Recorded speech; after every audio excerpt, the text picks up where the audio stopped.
Hello viewers and happy pie day! Hence the delicious pecan pie I have in my hand here. Before we begin, yes, I'm going to take a bite.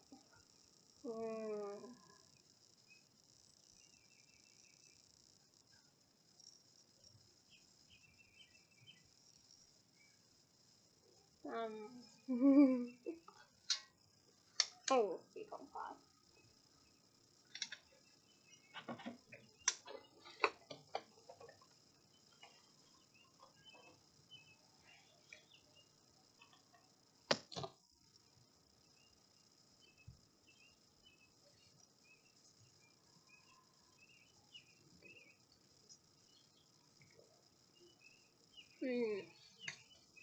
I love pecan pie. I really, really do. And seeing as how it's pie day, I couldn't think of a more fitting way to do a pre-read than that. So, as for the chapter, let's get started, shall we? Chapter 25. The Egg and the Eye. As Harry had no idea how long a bath he would need to work out the secret of the golden egg, he decided to do it at night, where he would be able to take as much time as he wanted. He was reluctant to accept more favors from Cedric, though. He also decided to use the prefects' bathroom. Far fewer people were allowed in there, so it was much less likely that he would be disturbed. Harry planned his excursion carefully, because he had been caught out of bed and out of bounds by Filch the caretaker in the middle of the night once before, and had no desire to repeat the experience. The invisibility cloak would, of course, be essential, and as an added precaution, Harry thought he would take the Marauder's map, which, next to the cloak, was the most useful aid to rule-breaking Harry owned. I mean, yeah, a map that literally tells you where everyone is going or where they are, and a cloak that makes you appear invisible. Sounds like they would be useful aids to me, too. What about you guys?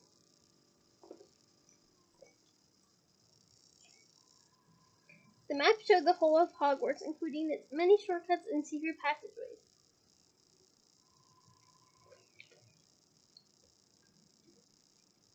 And most important of all, it revealed the people inside the castle as minuscule labeled dots moving around the corridors, so that Harry would be forewarned if somebody was approaching the bathroom. On Thursday night, it's Thursday but not quite night. I like the nice weather, and so I'm doing it a little earlier. Harry sneaked up to bed, put on the cloak, crept back downstairs, and just as he had done on the night when Hagrid showed him the dragons, waited for the portrait hole to open. This time it was Ron who waited outside to give the fat lady the password. Banana fritters. Oh, I'll stick to my delicious pecan pie.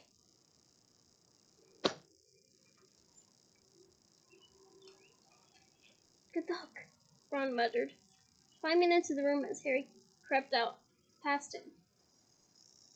It was awkward moving under the cloak tonight because Harry had the heavy egg under one arm and the map held in front of his nose with the other. However, the moonlit corridors were empty and silent, and by checking the map at strategic intervals, Harry was able to ensure that he wouldn't run into anyone he wanted to avoid.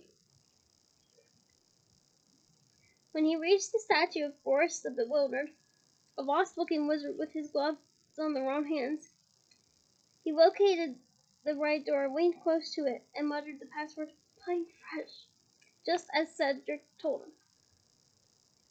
The door creaked open. Harry slipped inside, bolted the door behind him, and pulled off the invisibility cloak, looking around. His immediate reaction was that it would be worth becoming a prefect just to be able to use this bathroom. It was softly lit by a splendid candle-filled chandelier, and everything was made of white marble, including what looked like an empty rectangular swimming pool sunk in the middle of the floor. About 100 golden taps stood all around the pool's edges, each with a differently covered jewel set into its handle. There was also a large diving board. I'm not sure why you would want to dive into the bathtub, but hey, you do you. Long white wooden curtains hung at the windows. A large pile of fluffy white towels sat in a corner, and there was a single golden framed painting on the wall. It featured a blonde mermaid who was fast asleep on a rock, her blonde hair over her face. It fluttered every time she snored. I don't snore, thank goodness. But my grandmother does, and it's quite annoying, if I'm honest. Harry moved forward, looking around, his footsteps echoing off the walls.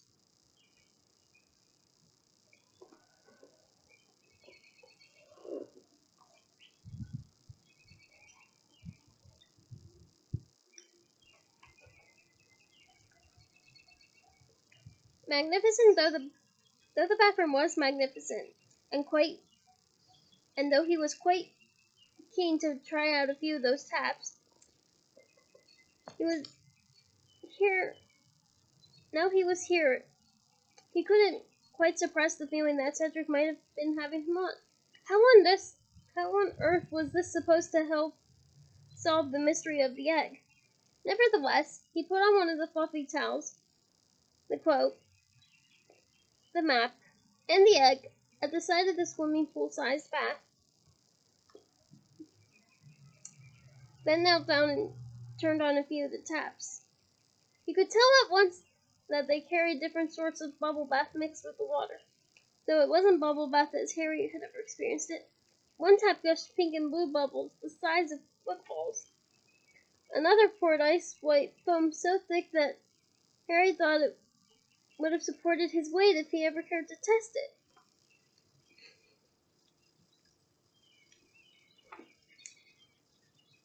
A third sent heavily perfumed purple clouds hovering over the surface of the water.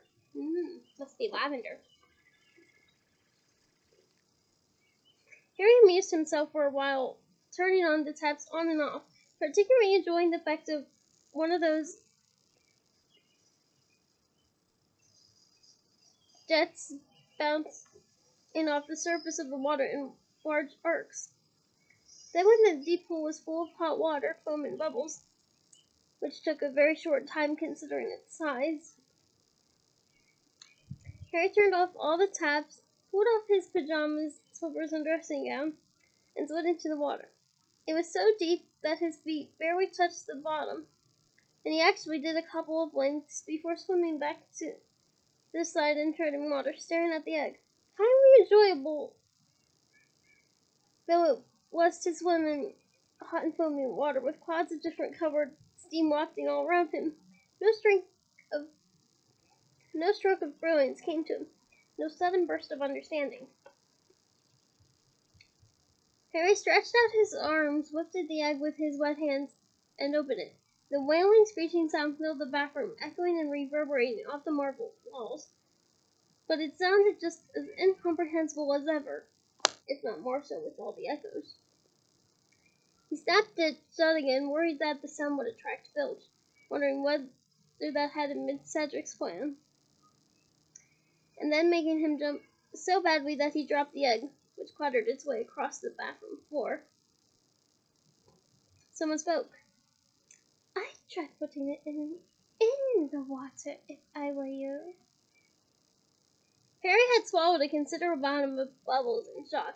He stood up, sputtering, and saw the ghost of a very glum-looking girl sitting cross-legged on top of one of the taps.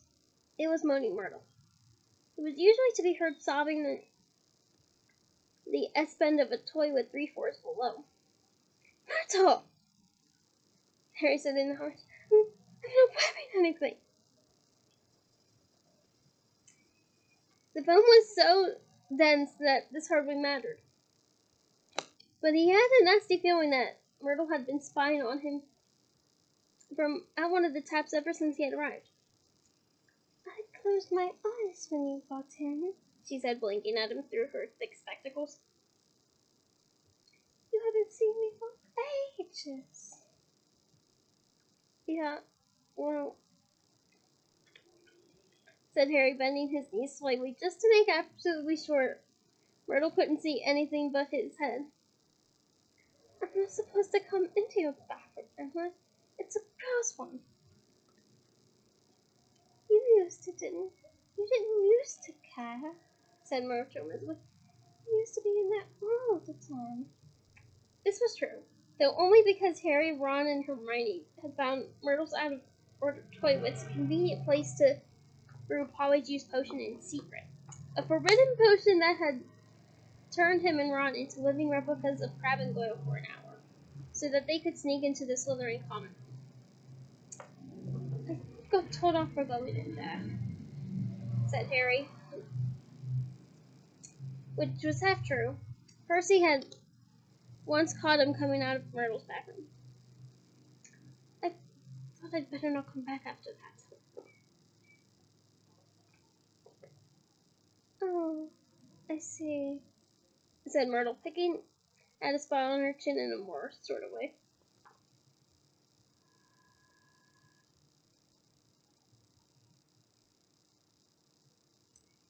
Well, anyway, I tried the egg in the water. That's what Cedric Diggory did. Have you been spying on him too? Said Harry indignantly. What do you do? Sneak up here in the evenings to watch the prefects take baths? Sometimes, said Myrtle rather shy. But I never come out to speak to anyone before. I'm honored, said Harry darkly. You keep your eyes shut. He made sure Myrtle had her glasses well covered before hoisting himself out of the bath, wrapping the towel firmly around his waist, and going to retrieve the egg. Once he was back in the water, Myrtle peered through her fingers and said, Go on, then.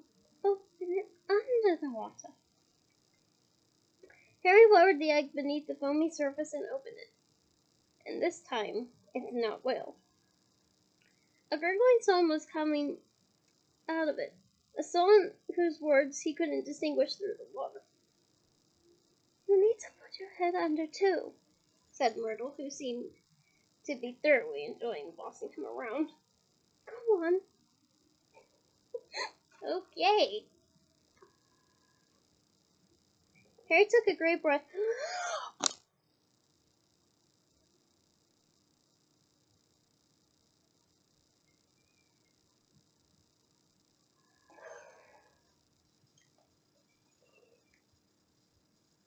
and slid under the surface. And now, sitting on the marble bottom of the bubble-filled bath, he heard a chorus of eerie voices singing to him from the open egg in his hands. Well, I don't know about eerie, but I do know about singing, so I hope you enjoy. Come seek us where our voices sound. We cannot sing above the ground. And while you're searching under this, we've taken what you sorely miss. An hour and on you have to look, and to recover what we took. But past an hour, the prospect's black. Too late, it's gone. It won't come back. Harry let himself float back upward and broke the bubbly surface, shaking his hair out of his eyes. Yeah, I've done that before when I go swimming.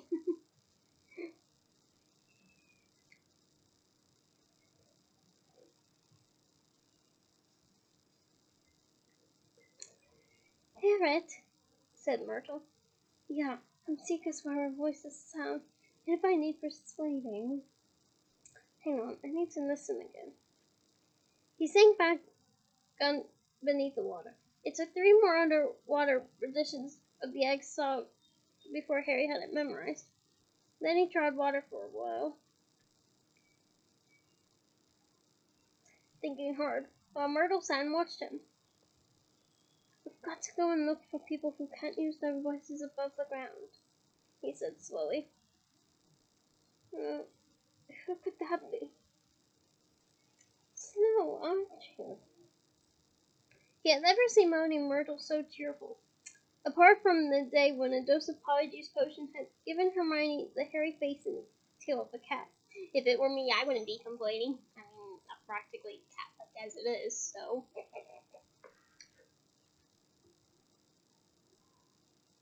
Harry stared around the bathroom, thinking, if the voices could only be heard underwater, then it made sense for them to belong to underwater creatures.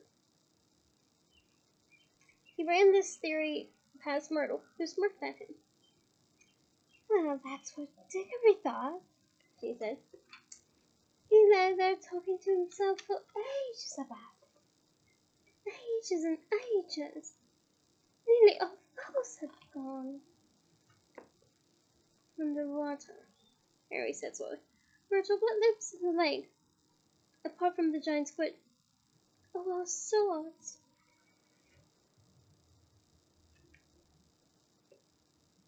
she said. "I sometimes go down there. Sometimes I don't have any choice if someone flushes my toilet when I'm not expecting it." Trying not to think about Moaning Myrtle zooming down a pipe to the lake with the contents of the toilet. Ugh. Okay. Yeah, that's a little extreme. Harry said, "Well, does anything in there have a human voice?" "Hang on." Harry's eyes had fallen on the picture of the snoozing mermaid on the wall.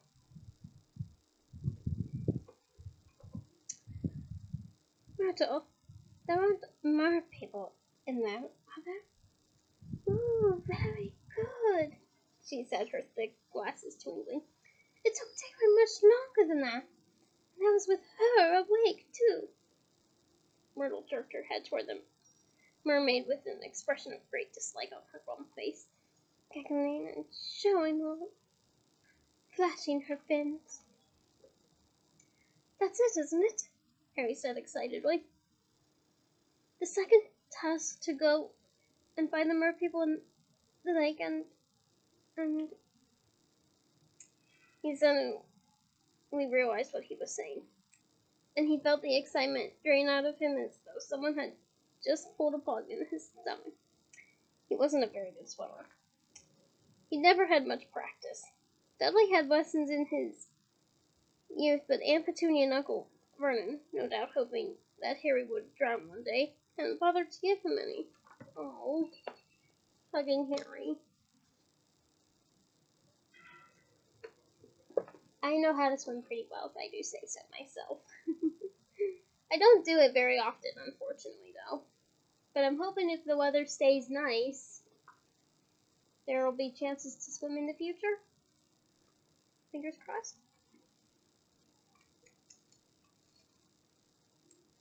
A couple of lengths of this bath were all very well, but that lake was very large and very deep, and mer people would surely live right at the bottom.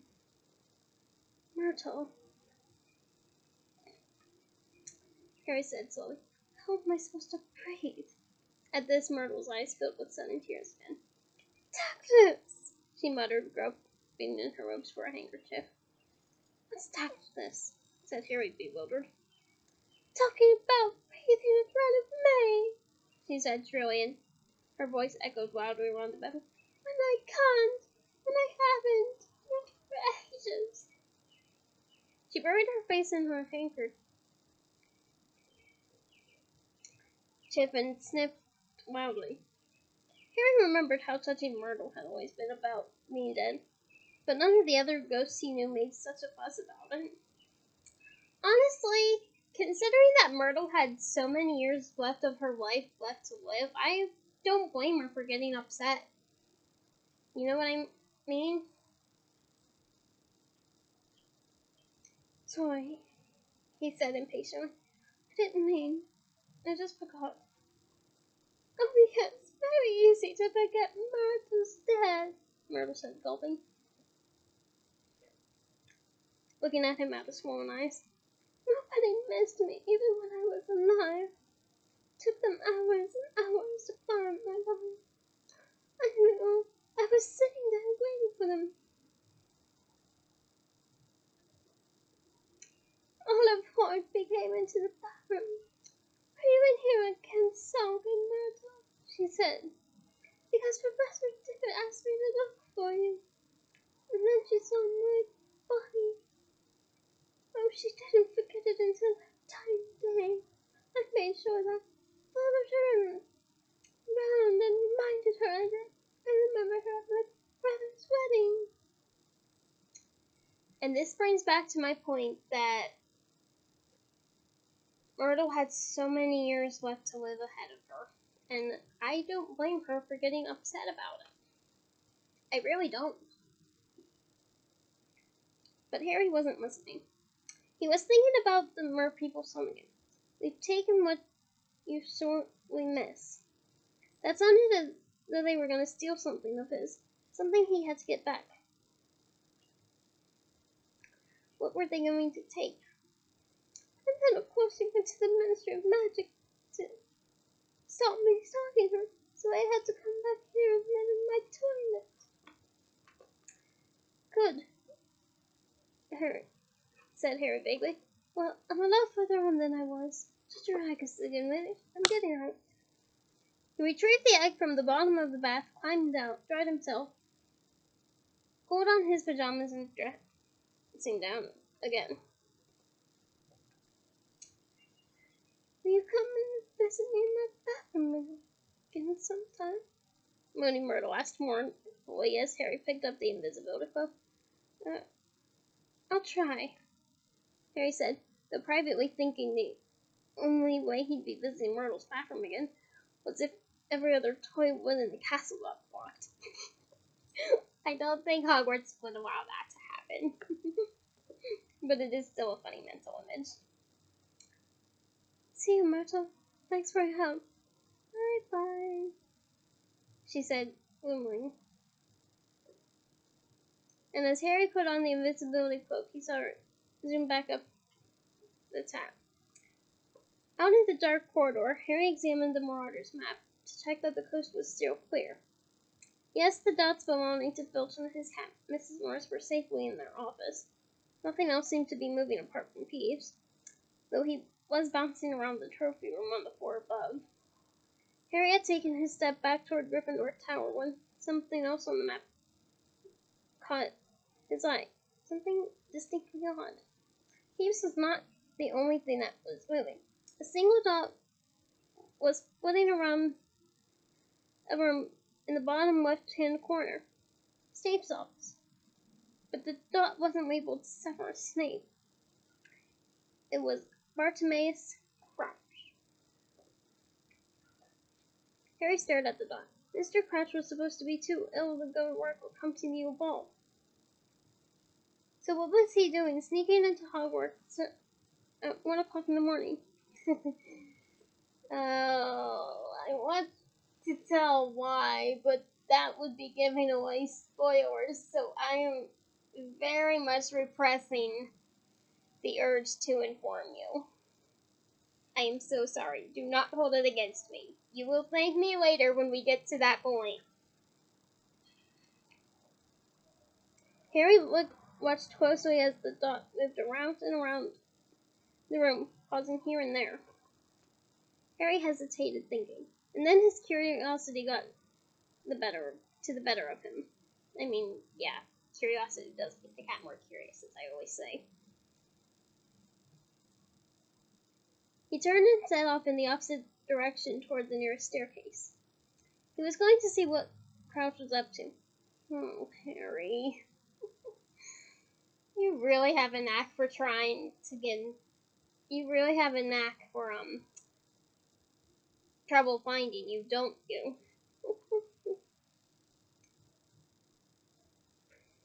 Harry walked down the stairs as quietly as possible, though the faces in some of the portraits still turned curiously at the squeak of the floorboard, the rustle of and the rustle of his pajamas. I always say PJs. It's simpler. He crept along the corridor below, pushed aside a tapestry about halfway long, and proceeded down a narrow staircase, a shortcut that would take him down 2 floors. He kept glancing down at the map, wondering. It just didn't seem in character somehow for correct law-abiding Mr. Crouch to be sneaking around somebody else's office this late at night. And then halfway down the staircase, not thinking about what he was doing, not concentrating on anything but the peculiar behavior of Mr. Crouch, Harry's leg suddenly sank right through the trick step Neville always forgot to jump. He gave an ungainly wobble, and the golden egg, still damp from the bath, slipped from under his arm. He lurched forward to try and catch it, but it was too late. The egg fell down the long staircase with a bang as loud as a brass drum on every step. The invisibility cloak slipped. Harry snatched at it, and the marauder's map fluttered out of his hand and slid down 6 stairs, where sunk in the step above his knee. He couldn't reach it. That floorboard needs fixed. It's a safety hazard. You would think Hogwarts would be on top of such things. Like, really, you would.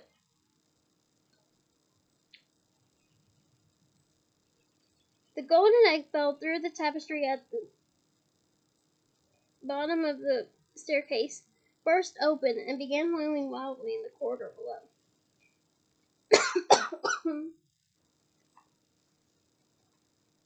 Harry pulled out his wand and struggled to touch the marauder's map to wipe the blink, but it was too far away to reach. Pulling the cloak back over himself, Harry straightened up, listening hard with his eyes screwed up with fear. And almost immediately, "Pirates!" It was the unmistakable hunting cry of Filch the caretaker. Harry could hear his rapid shuffling footsteps coming nearer and nearer, his wheezy voice raised in fear. "What's this racket? Wake up the whole castle, will you? I'll have you, Peeves!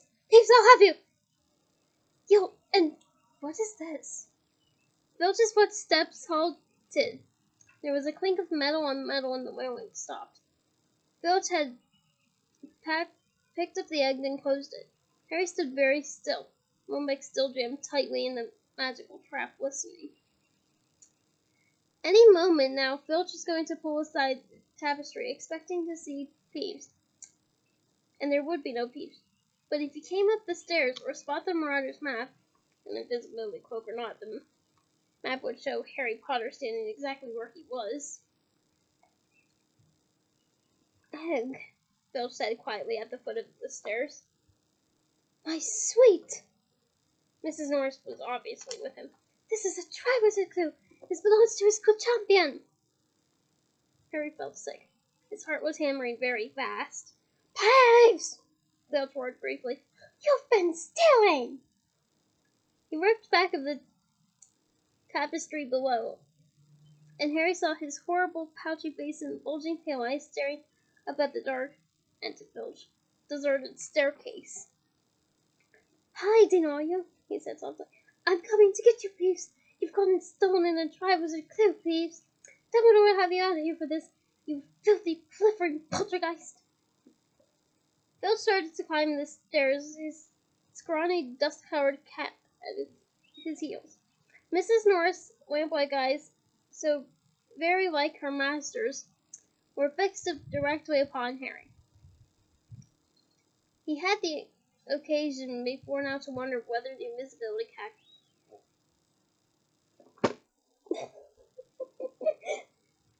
He had the occasion before now to wonder whether the invisibility cloak had worked on cats. I'm not entirely sure. Cats are curious creatures, which is why I say curiosity makes the cat more curious. So, whether or not they would be able to see you is more of a matter of whether or not they feel the cloak with their paws. Anyone get what I'm saying? But if you really want to test that theory, Harry, I think Crookshanks would be a good candidate. Not Mrs. Norris. I'm sure Hermione won't mind. You could just say it's for academic purposes. Moving on. Sick with apprehension, he watched Filch drawing nearer and nearer in his old flannel dressing gown. He desperately tried to pull any of his trapped leg free, but it merely sank a few more inches. Again, you would think Hogwarts would be on top of things to not have this happen. It's a safety hazard.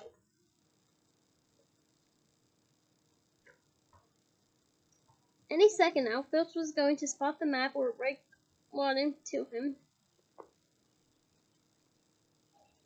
Filch, what's going on?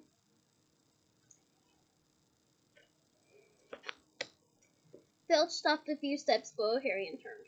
At the foot of the stairs stood the only person who could make Harry's situation worse. Snape. He was wearing a long gray nightshirt, and he looked livid. Oh look, he's wearing a color other than black. Should we applaud this?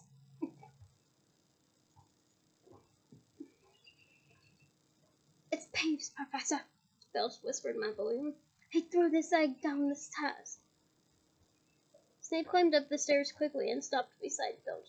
Harry gritted his teeth, convinced his loudly thumping heart would give him away at any second. Peeves, said Snape softly, staring at the egg in Filch's hands. Peeves couldn't get into my office.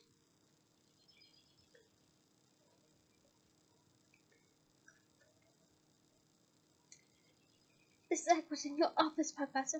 Of course not, Snape snapped. I heard bang and wailing. Yes, Professor, that was the egg. I was coming to investigate. He's through, Professor. And when I passed my office, I saw that the torches were lit, and the cupboard door was ajar. Somebody has been searching it. But Peeves couldn't. Oh, no, he couldn't. Ouch! Snape snapped again. I seal my office with a spell. None but a wizard could break. Snape looked up the stairs straight through Harry, then down the corridor below. I want you to come and help me search for the intruder. Filch. Yes, Professor, but... Filch looked yearningly up the stairs, right through Harry, who could see that he was very reluctant to forego the chance of cornering Peeves.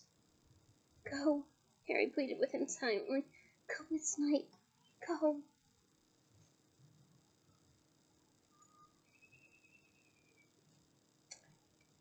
Mrs. Norris was peering around Filch's legs. Harry had the distinct impression that she could smell him. Why had he filled that bag with so much perfume? Oh. Well, look at it this way, Harry. At least you smell nice.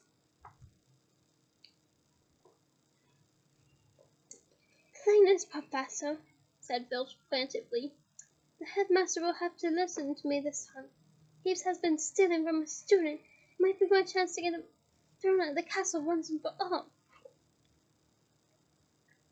Filch I don't care about the wretched poltergeist.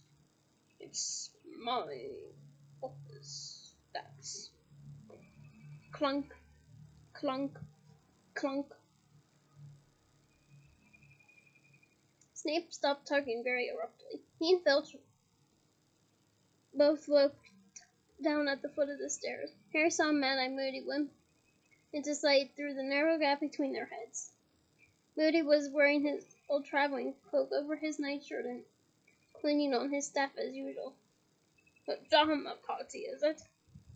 He growled up the stairs. I don't know. If it was, can I join in? I'm wearing my PJs, as you probably can tell. "Professor Snape and I heard noises, Professor," said Filch at once. "Heaps of poltergeists, throwing things around as usual. And then Professor Snape discovered that someone had broken into his office." "Shut up," Snape hissed to Filch. Moody took a step closer to the foot of the stairs. Harry saw Moody's magical eye travel over Snape, and then unmistakably onto himself. Harry's heart gave a horrible jolt. Moody could see through invisibility cloaks. He alone could see the full strangeness of the scene. Snape in his nightshirt, Filch clutching the egg, and Harry, trapped in the stairs behind him. Moody's lopsided gash of a mouth opened in surprise. I mean, yeah, I kind of would be a little surprised too. For a few seconds, he and Harry stared straight into each other's eyes. Then Moody closed his mouth and turned his blue eye upon Snape again. "Did I hear that correctly, Snape?" he asked slowly. "Someone broke into your office." "It is unimportant," said Snape coldly. "On the contrary," growled Moody, "it is very important. Who'd want to break into your office?" I mean, yeah, I kind of would want to know who would too. Okay, well, I know who would, but overall, who would want to break into Snape's office?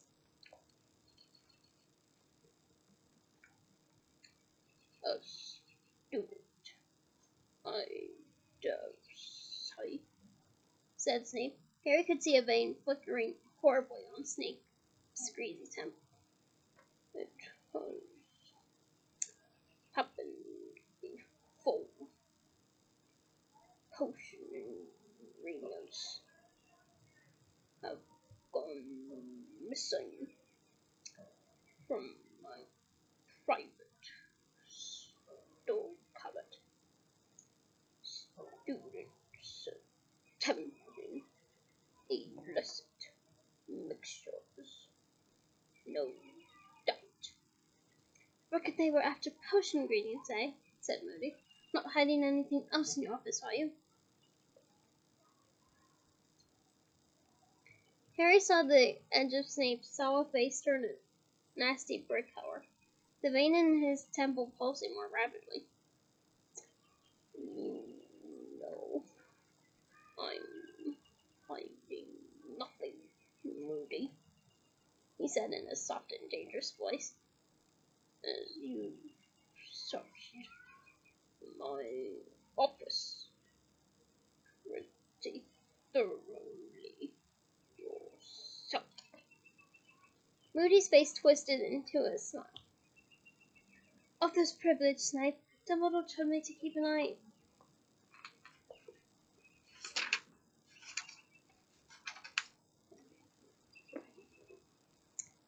"Dumbledore happens to trust me," said Snape through clenched teeth. "I refuse to believe that he gave you orders to search my office." "Of course Dumbledore trusts you," growled Moody. "He's a trusting man, isn't he? believes in second chances. But me, I say there are spots that don't come off, Snape. Spots that never come off. Do you know what I mean? Snape suddenly did something very strange. He seized his left forearm convulsively with his right hand as though something had hurt him. Moody laughed. Get back to bed, Snape.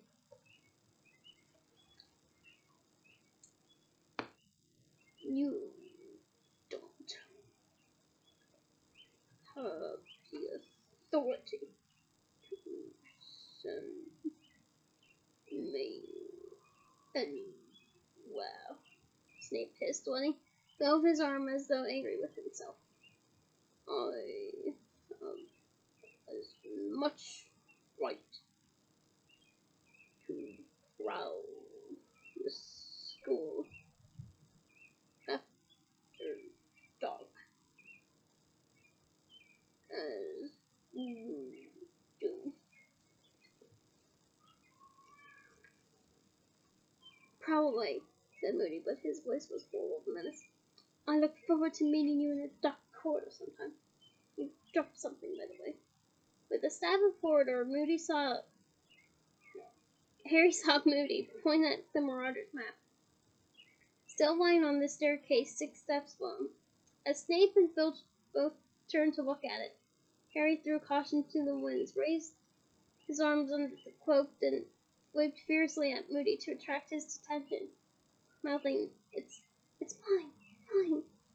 Snape had reached out for it, a horrible expression dawning comprehension on his face. A feel parchment.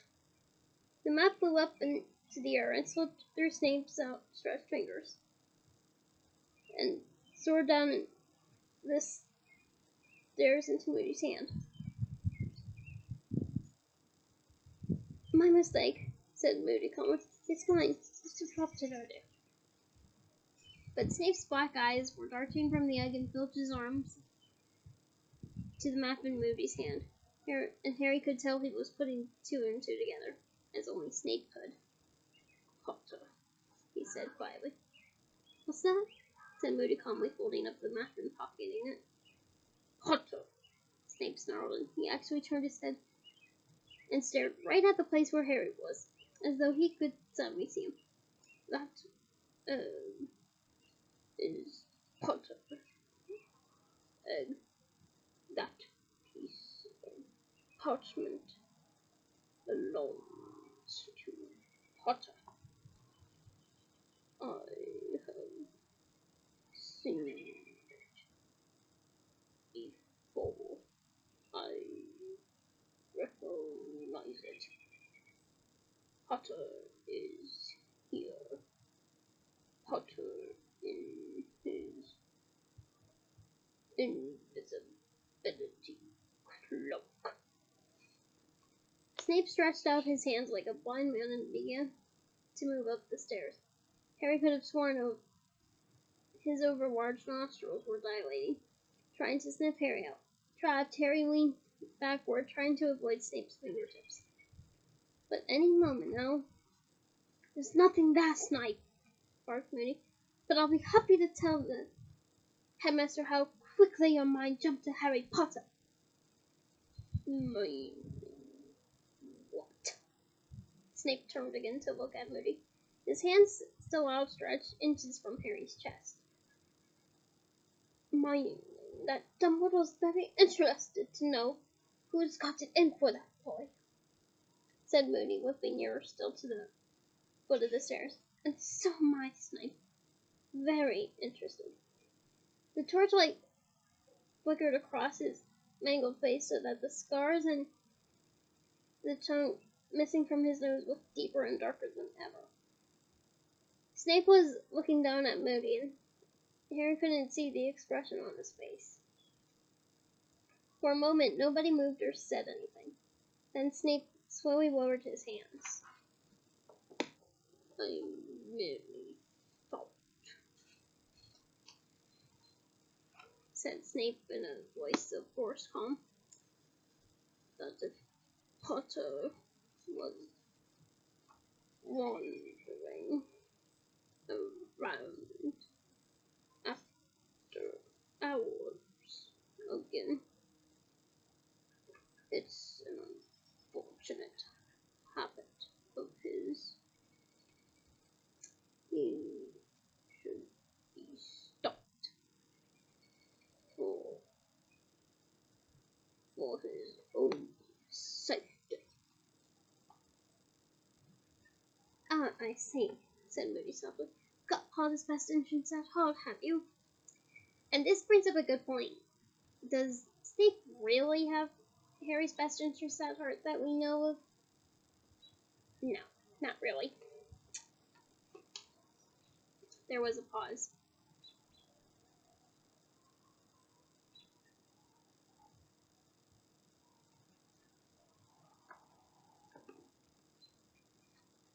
Snape and Moody were still staring at each other. Mrs. Norris gave a loud meow. Meow! Still peering around Filch's legs, looking for the source of Harry's bubble bath smell. I think I will go back to bed, Snape said curtly. Best idea you've had all night, said Moody. Now, Filch, if you'll just give me that egg. No, said Filch, clutching the egg as though it were his firstborn son. I'm just trying to demonstrate how he would hold it. Although while I'm here, hugging the book because I love Harry Potter.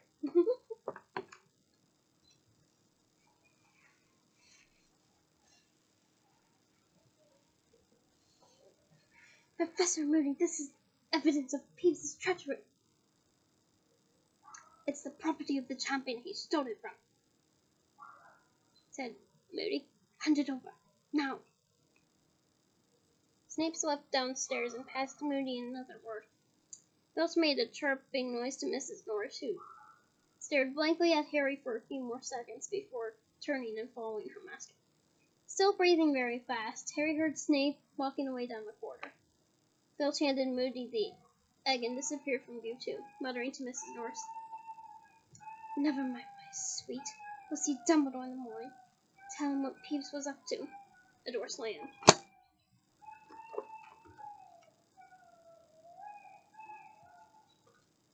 Harry was left staring down at Moody, who placed his staff at the bottommost stair and started to climb waverously toward him, a dull clunk on every other step. So shave, Potter, he muttered. Yeah, thanks, said Harry weakly. What is this thing? Said Moody, drawing the Marauder's map out of his pocket and unfolding it. Map of Hogwarts, said Harry, hoping Moody was going to pull him out of the staircase soon. His leg was really hurting him. I'm scared, Moody whispered, staring at the map, his magical eye going haywire. This is some map, Potter. Yeah, it's quite useful, Harry said. His eyes were starting to water from the pain. Professor Moody, do you think you could help me? What? Oh, yes, of course. Moody took hold of Harry's arms and pulled. Harry's leg came free of the trick step, and he climbed onto the one above it. Moody was still gazing at the map. Potter,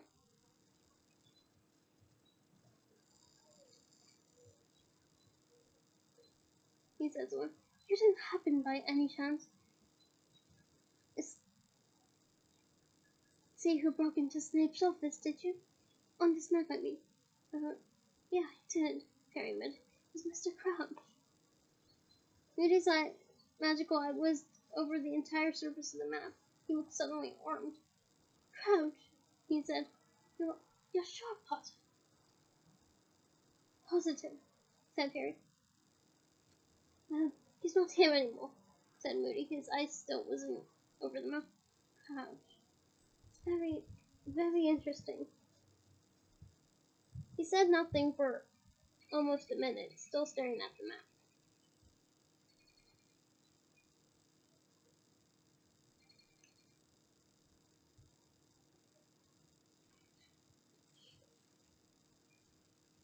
Harry could tell that this news meant something to Moody and very much wanted to know what it was. He wondered whether he dared ask.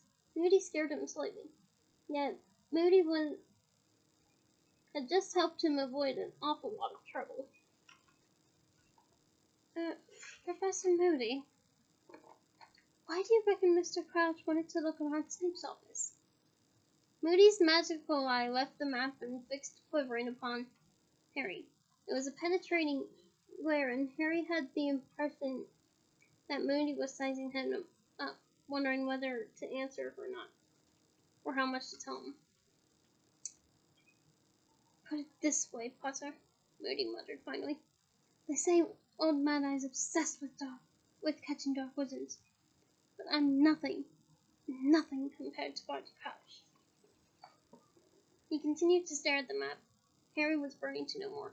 Professor Moody, he said again, do you think this could have anything to do with... Maybe Mr. Crouch thinks there's something going on. Like what? Said Moody sharply. Harry wondered how much he dare say. He didn't want Moody to guess that he had a source of information outside Hogwarts. That might lead to tricky questions about Sirius. Still would like to know why he's not going to Lupin. You know what does anyone know what I mean? Like, if he had that much of a connection with Lupin right off the bat, why doesn't he go to Lupin for advice too? I get Sirius as his godfather, but surely Lupin had been like an uncle figure to him, right? I don't know, Harry muttered. Odd stuff's been happening lately, hasn't it? It's been in the Daily Prophet. The Dark Mark of the World Cup, and the Death Eaters and everything. Both of Moody's mix-matched eyes widened. You're a sharp boy, Potter, he said. His magical eye roved back into the mortgage map. Crouch could be thinking along those lines, he said slowly. Very possible. There have been some funny rumors flying along lately, helped along by Rita Skeeter, of course. It's making a lot of people nervous, I reckon. A grim smile twisted on his lopsided mouth. Oh, and if there's one thing I hate, he muttered, more to himself than Harry, and his magical eye was fixed on the left-hand corner of the map. It's a Death Eater who walked free. Harry stared at him. Could Moody possibly mean what Harry thought he meant? And now I want to ask you a question, Potter, said Moody in a more businesslike tone. Harry's heart sank. He had thought this was coming. Moody was going to ask where he had got his map, which was a very dubious magical object, and the story of how it fallen into his hands incriminated not only him, but his own father, Fred and George Weasley, and Professor Lupin, their last defense against the Dark Arts teacher.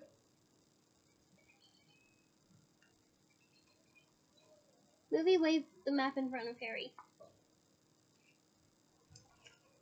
who braced himself. Can I borrow this? Oh, said Harry. He was very fond of his map, but on the other hand, he was extremely relieved that Moody wasn't asking where he got it, and there was no doubt that he owed Moody a favor. Yeah, okay. Good boy, growled Moody. I can make good use of this. This might be exactly what I've been looking for. Right. Bed, Potter. Come on now. They climbed to the top of the stairs together. Moody still examining the map as though it were a treasure the like of which he had never seen before. They walked in silence to the door of Moody's office, where he stopped and looked up at Harry. Have you ever thought of a career as an Auror, Potter? No, said Harry, taken aback. You want to consider it, said Moody, nodding and looking at Harry thoughtfully. Yes, indeed. And incidentally, I'm guessing you weren't just taking that egg for a walk tonight? No, said Harry, grinning. I've been working out the clue. Moody winked at him, his magical eye going haywire again. Nothing like a nighttime stroll to give you ideas, Potter. See you in the morning. I can confirm. Nighttime experiences refreshing and therefore thought-provoking. So it helps bring ideas. And the idea that he gave the advice of considering Harry to be an Auror is excellent foreshadowing. It really is. Especially since us Potterheads know what becomes of Harry in the future.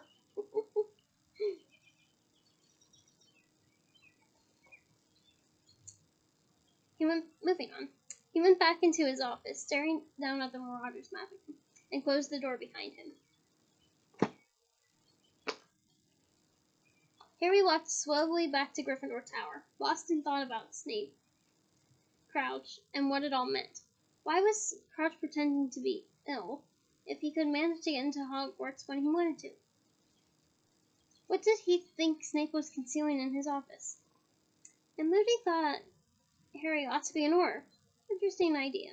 But somehow, Harry thought, as he got quietly into his four-poster 10 minutes later, the egg and the cloak now safely in the back of his trunk, he thought he'd like to check how scarred the rest of them were before he chose it as a career. And that is the end of this chapter. I hope you enjoyed it. Join me next week for chapter 26, the second task.